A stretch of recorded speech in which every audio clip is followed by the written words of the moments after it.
just round the corner from Pegwell Bay, to find out about the fascination of ships which were wrecked on the notorious Goodwin sands, which lie just off the coast here. These shifting sandbanks were formed by the same sand and silt which attached Thanet to the mainland. Bob Peacock has been diving in these waters for 20 years. Using modern navigation methods, he and his friends have found hundreds of wrecks, charting the history of maritime disaster on this deceptive and treacherous part of the channel.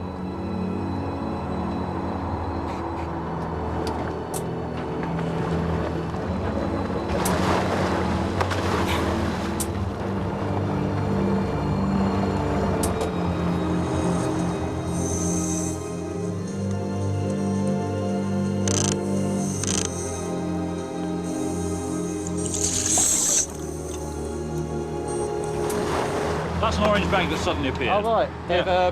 They've obviously located the wreck now, and they've sent something up off it. And now there's another red one just appeared? Right, yes. We'll go over there and have a look.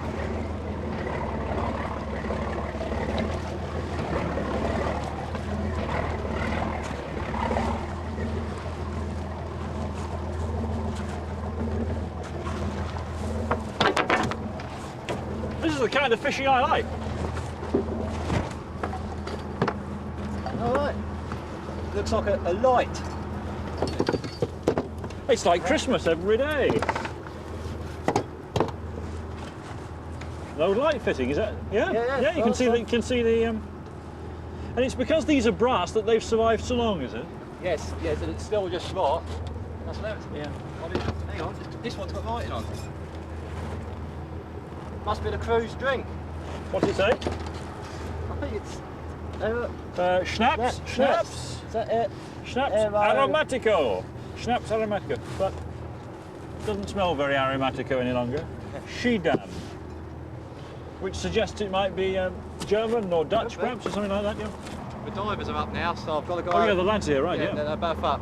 And we've still got 2 more banks to pick up. We can pick those up when they're on board, can we? Yeah, we'll get them up.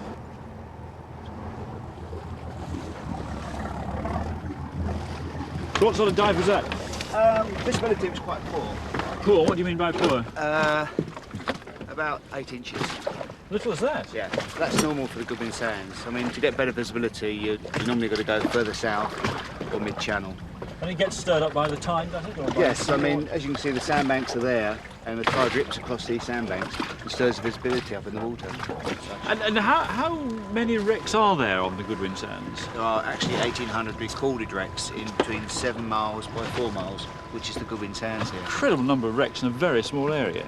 But you would think you'd be tripping over wrecks, but you're not. So Goodwin sands covers them over, and they sink right down to the chalk bed.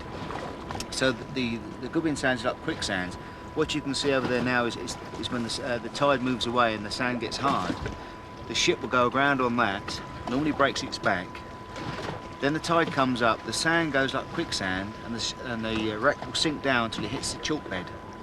And then the sand will cover the wreck back over again. And for you, what's the pleasure of doing this?